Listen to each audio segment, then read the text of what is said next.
السلام علیکم ورحمۃ اللہ وبرکاتہ۔ انشاءاللہ آج ہم رسول اللہ صلی اللہ علیہ وآلہ وسلم کے اذکار سیکھیں گے۔ رسول اللہ صلی اللہ علیہ وآلہ وسلم نے فرمایا، اے لوگو،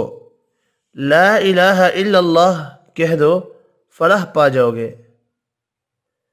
سب سے افضل ذکر لا الہ الا اللہ ہے۔ جو شخص اس حال میں فوت ہوا کہ اسے لا الہ الا اللہ کا یقینی علم تھا تو وہ جنت میں جائے گا۔ جس کا آخری کلام لا الہ الا اللہ ہوگا وہ جنت میں داخل ہوگا۔ جس بندے نے لا الہ الا اللہ کہا اور پھر اسی طرح مر گیا تو وہ جنت میں داخل ہوگا۔ جب بندہ کہتا ہے لا الہ الا اللہ واللہ اکبر تو اس کا رب اس کی تصدیق کرتا ہے۔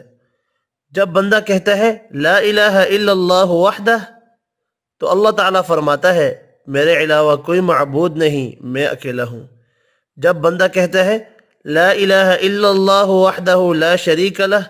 تو اللہ تعالیٰ فرماتا ہے میرے علاوہ کوئی معبود نہیں اور میرا کوئی شریک نہیں۔ جب بندہ کہتا ہے لا الہ الا اللہ لہ الملک و لہ الحمد تو اللہ تعالیٰ فرماتا ہے میرے علاوہ کوئی معبود نہیں، میرے لیے ہی بادشاہی ہے اور میرے لیے ہی ہر قسم کی تعریف ہے۔ جب بندہ کہتا ہے لا الہ الا اللہ ولا حول ولا قوة الا باللہ تو اللہ تعالیٰ فرماتا ہے میرے علاوہ کوئی معبود نہیں اور گناہ سے بچنے کی ہمت اور نیکی کرنے کی طاقت مجھ ہی سے حاصل ہو سکتی ہے۔ جو اپنے مال کو خرچ کرنے سے بچائے، دشمن سے جہاد کرنے سے ڈرے اور رات سے خوف کھائے کہ وہ اس کو پریشان کرے گی تو اسے چاہیے کہ وہ اس قول کی کثرت کر دے، لا الہ الا اللہ وسبحان اللہ والحمد للہ واللہ اکبر۔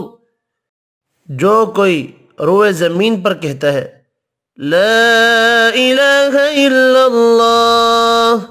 واللہ اکبر وسبحان اللہ والحمد للہ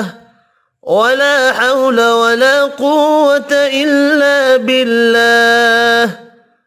تو اس کے تمام گناہ مٹا دیے جاتے ہیں، خواہ سمندر کی جاگ کے برابر ہی کیوں نہ ہو۔ تم میں سے جو کوئی صبح کرتا ہے تو اس کے ہر جوڑ پر صدقہ لازم ہے۔ ہر مرتبہ سبحان اللہ کہنا صدقہ ہے، ہر مرتبہ الحمدللہ کہنا صدقہ ہے، ہر مرتبہ لا الہ الا اللہ کہنا صدقہ ہے، ہر مرتبہ اللہ اکبر کہنا صدقہ ہے، نیکی کا حکم دینا صدقہ ہے اور برائی سے روکنا بھی صدقہ ہے۔ نماز فجر کے بعد جو شخص 100 مرتبہ سبحان اللہ کہے اور 100 مرتبہ لا الہ الا اللہ کہے تو اس شخص کے گناہ معاف کر دیے جاتے ہیں، اگرچہ وہ سمندر کی جاگ کے برابر ہی کیوں نہ ہو۔ جس نے صبح کے وقت لا الہ الا اللہ وحدہ لا شریک لہ لہ الملک ولہ الحمد وہو علی کل شیء قدیر کہا تو اسے اولاد اسماعیل میں سے ایک غلام آزاد کرنے کا ثواب ملے گا۔ اس کے لیے 10 نیکیاں لکھی جائیں گی، اس سے 10 برائیاں مٹائی جائیں گی، اس کے 10 درجات بلند کیے جائیں گے اور وہ شام تک کے لیے شیطان سے حفاظت میں رہے گا، اور اگر شام کو یہ کہہ لے تو صبح تک کے لیے یہی کچھ ہے۔ جس نے صبح کے وقت 10 بار یہ کہا لا الہ الا اللہ وحدہ لا شریک لہ لہ الملک ولہ الحمد وہو علی کل شیء قدیر، اللہ اس کے لیے اس کی وجہ سے 10 نیکیاں لکھتا ہے، اس کے 10 گناہ معاف کرتا ہے، اس کے 10 درجے بلند کرتا ہے، اسے 4 غلاموں کے آزاد کرنے کا ثواب ملتا ہے، اور شام تک یہ کلمات اس کی حفاظت کرتے ہیں۔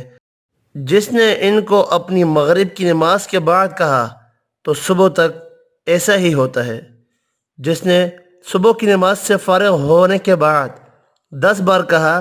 لا الہ الا اللہ وحده لا شريك له له الملك وله الحمد بيده الخير وهو على كل شيء قدير۔ اس کی وجہ سے اسے 7 باتیں عنایت ہوتی ہیں۔ اللہ اس کے لیے 10 نیکیاں لکھتا ہے اور اس سے 10 برائیاں دور کرتا ہے، اور اس کے 10 درجے بلند کرتا ہے، اور 10 جانوں کے آزاد کرنے کے برابر اس کو ثواب ملتا ہے۔ شیطان سے اس کی حفاظت ہوتی ہے،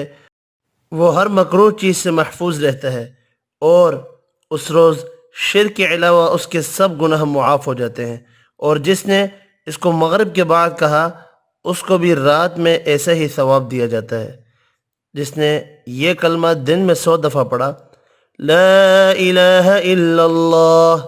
وحدہ لا شریک لہ لہ الملک ولہ الحمد وہو علی کل شیء قدیر، اسے 10 غلاموں کو آزاد کرنے کا ثواب ملے گا، اور اس کے لیے 100 نیکیاں لکھ دی جائیں گی، اور اس کی 100 برائیاں مٹا دی جائیں گی، اور اس دن وہ شیطان کے شر سے محفوظ رہے گا، یہاں تک کہ وہ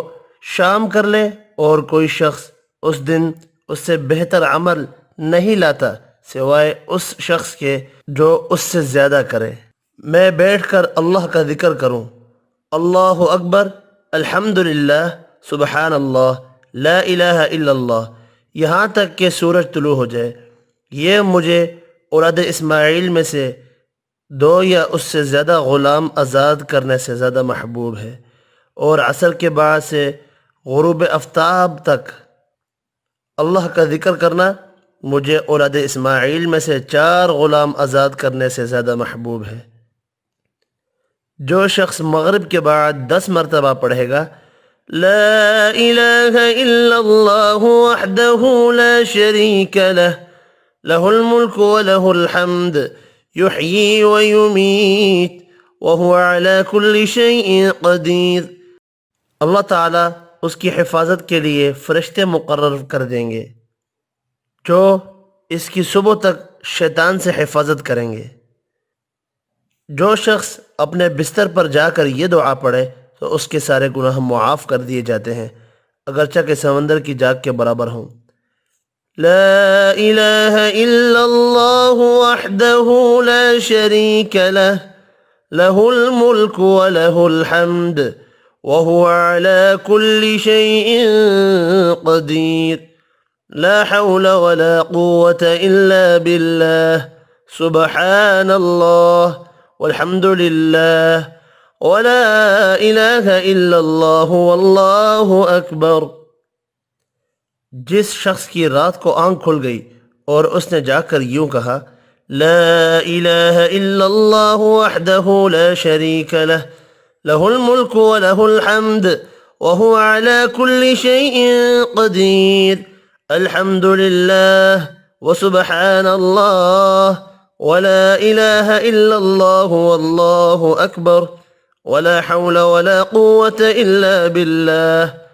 پھر اس کے بعد کہا، اللہم اغفر لی، یا کوئی بھی دعا کی تو اس کی دعا قبول کی جاتی ہے، اور اگر اس نے وضو کیا اور نماز پڑھی تو اس کی نماز قبول کی جاتی ہے۔ آپ صلی اللہ علیہ وآلہ وسلم جب رات کو بھوک کی شدت کی وجہ سے کروٹیں بدلتے تو یہ دعا پڑھتے، لا الہ الا اللہ الواحد القہار رب السماوات والارض وما بینہما العزیز الغفار، کوئی معبود برحق نہیں مگر اللہ جو اکیلا بہت زبردست ہے، آسمانوں، زمین اور ان دونوں کے درمیان تمام چیزوں کا رب ہے، وہ بہت غالب، بہت بخشنے والا ہے۔ نبی کریم صلی اللہ علیہ وآلہ وسلم پریشانی آنے پر یہ دعا فرماتے تھے، لا الہ الا اللہ العظیم الحلیم لا الہ الا اللہ رب العرش العظیم لا الہ الا اللہ رب السماوات ورب الارض رب العرش الکریم۔ سیدنا علی رضی اللہ تعالی عنہ سے روایت ہے، وہ کہتے ہیں کہ جب مجھ پر مصیبت آئی تو رسول اللہ صلی اللہ علیہ وآلہ وسلم نے مجھے سکھایا ہے کہ میں کہوں لا الہ الا اللہ الحلیم الکریم سبحان اللہ وتبارک اللہ رب العرش العظیم والحمد للہ رب العالمین۔ آج کے لیے اتنا ہی، اللہ حافظ۔